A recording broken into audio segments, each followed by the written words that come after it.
So this is the first. So this episode's going to be a little bit different from most of the episodes that I've done in the Bargain Game Hunter. And the main reason is this. I film these episodes usually months in advance. And what I do until I'm ready to release them is I do a basic edit on my phone of the footage, keep it on my phone. And then when it's time to do the full edit for the full episode, I transfer it to my computer. That's where I add music and text and everything else I need to do, and then release it to the public. This week's episode that was planned for this week got deleted somehow, so I don't have any of the original game hunting footage, which is most unfortunate. I've never actually done that before. However, rather than not releasing a video or skipping forward and releasing the next one, I'm going to do my first ever lost video tribute. So here is a tribute video where I recap everything that I still have that I picked up, as well as talk about some of the situations that I was in, because this was actually a pretty good episode that unfortunately I don't have any proof of. But anyway, hope you enjoy it anyway. Here's the Bargain Game Hunter.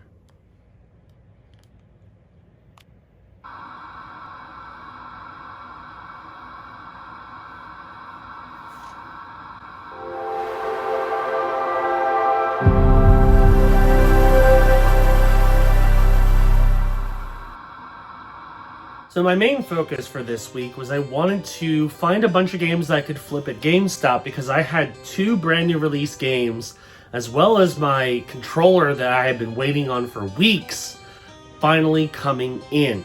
And what's funny is I didn't know Gamestop had the controller. I expected them to call me and tell me when it came in, and they didn't. Before we get to the Gamestop pickups though, I did want to talk a little bit about my pawn shop hauls.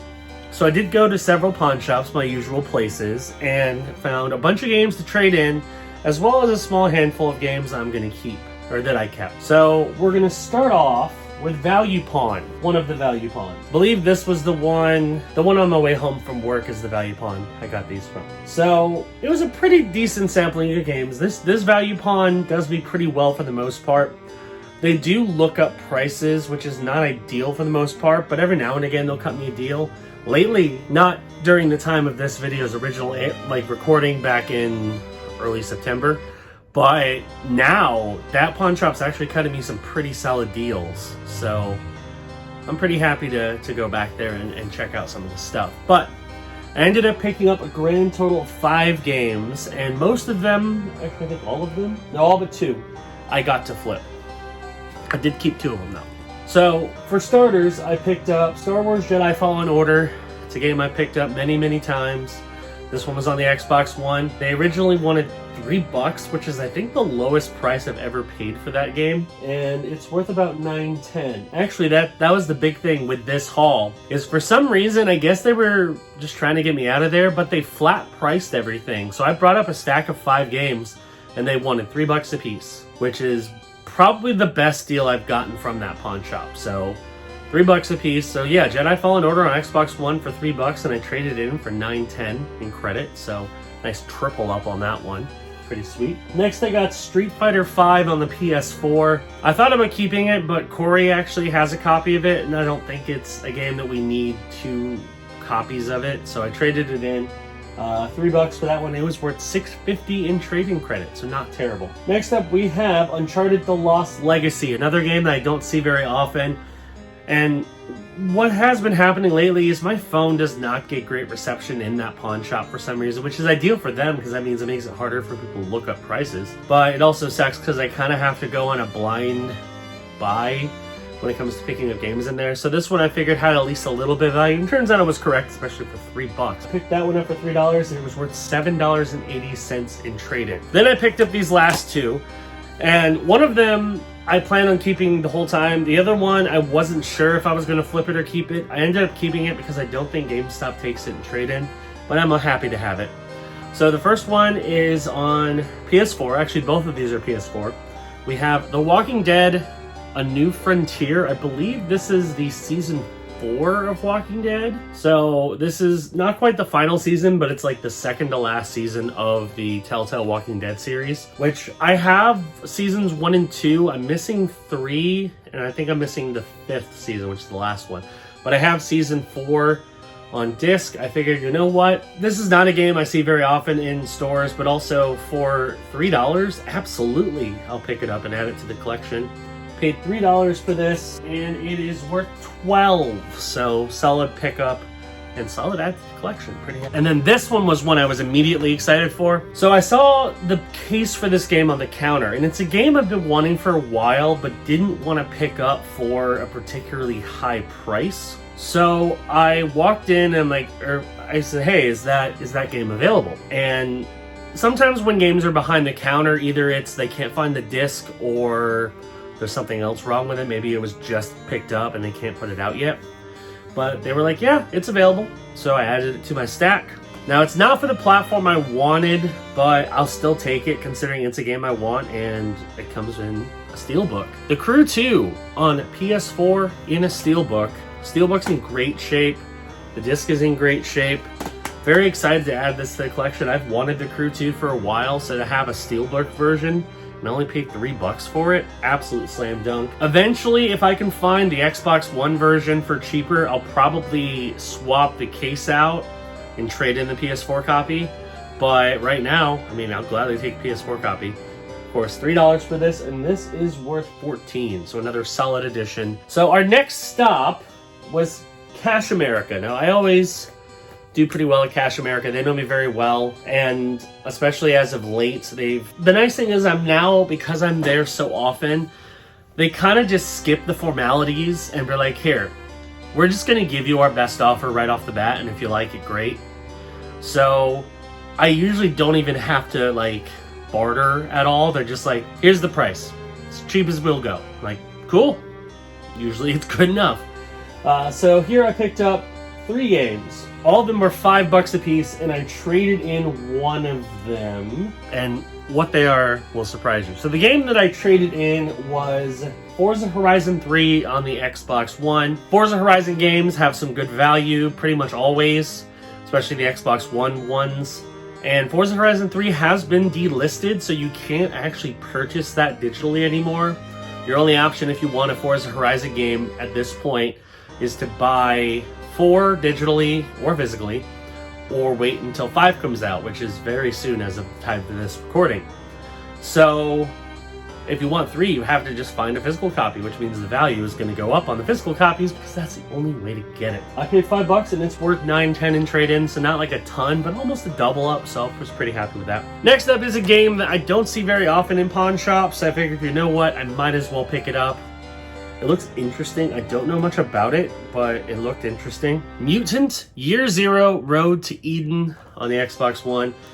Again, I really don't know much about this. There's a lot of games I've been picking up lately. They're like, huh, that seems kind of cool. Might as well grab it. So this is one of them.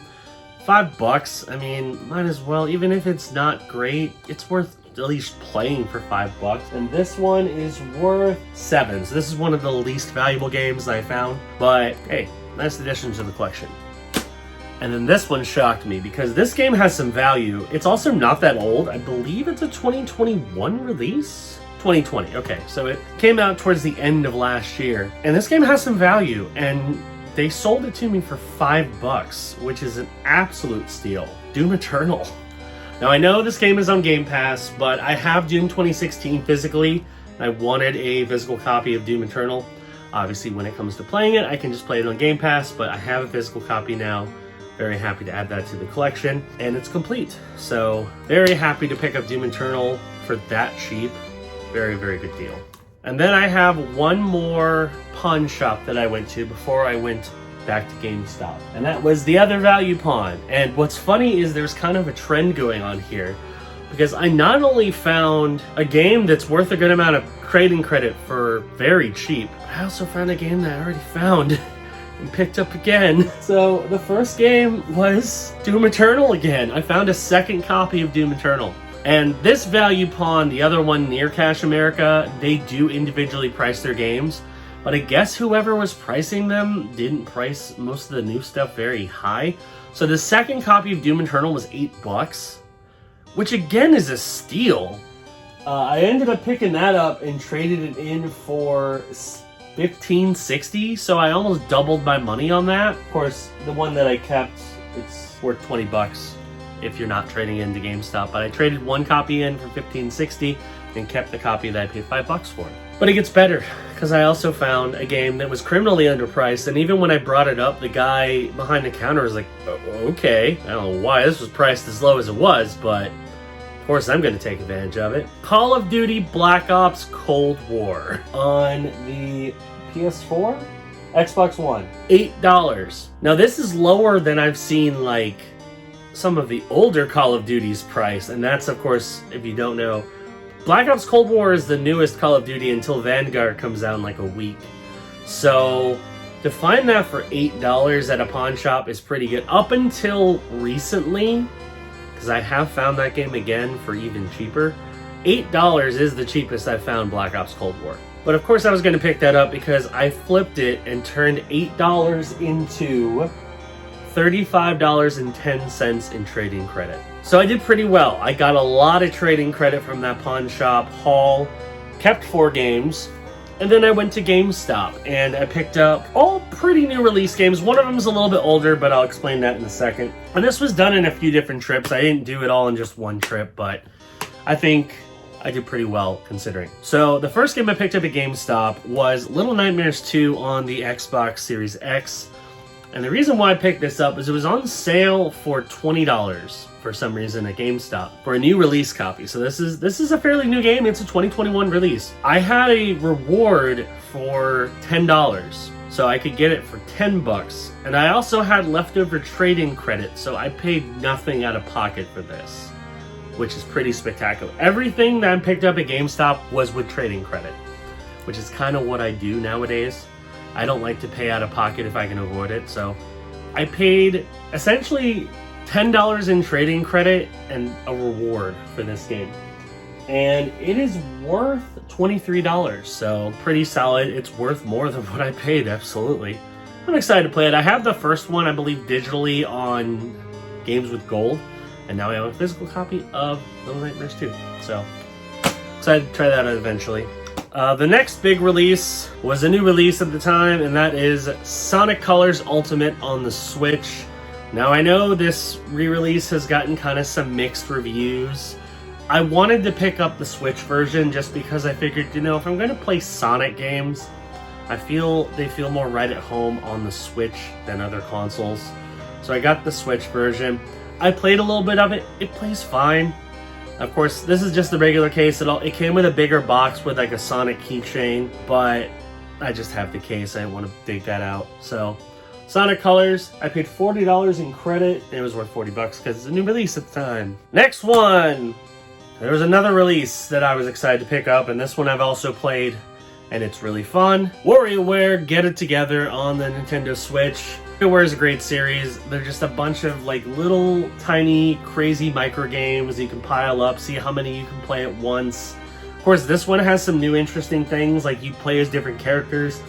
Each character has a different like attribute, and you can use those attributes to play mini games in different ways. So that's pretty fun. Of course, I had to get this because the Switch is basically a party machine at this point if you're not playing handheld mode. So anytime there's a great party game to pick up, I'm going to grab it. And of course, WarioWare, one of the best. $50 for this one. It's worth $50 because it was a new release at the time. Obviously, these are all prices based on when I went, so they might not be accurate as of today when this video airs. But back when this video was originally filmed, that was the price. And I still had a bunch of leftover credit after trading in all those games, so I'm like, okay, what else could I pick up? And this was there. They actually had one copy sitting behind the desk, and I'm like, you know, I've heard good things about it. It's a multiplayer game. Looks fun. Throw it on there. Aliens FIRETEAM Elite on the Xbox Series X. Looks fun. I haven't played it yet. I need people to get it so I can play it with them. But it is dropping in price, so hopefully it'll get cheap enough where people will actually be interested in playing this. But it looks fun. It got really good reviews. Seems to be a pretty solid multiplayer co-op alien-based game. Paid $40 in credit for that, and it is worth $40 because at the time it was a new release. So there you go. That's everything that happened during the week of the lost episode. Hopefully this will never happen again. I'm trying to be a lot more careful with my video footage because I do not want to lose whole episodes like this again, but at least you got kind of a recap version of everything that happened. So not exactly the most exciting episode, and I do apologize for that, but don't worry, we've got plenty more game hunting on the way, including some interesting twists on the game hunting formula that you'll probably enjoy if you enjoyed this series. So that's going to do it for this episode of the Bargain Game Hunter. Thank you for watching. Hope you enjoyed it. If you're new around here, please be sure to hit that subscribe button and click that notification bell. That way you know when new videos drop.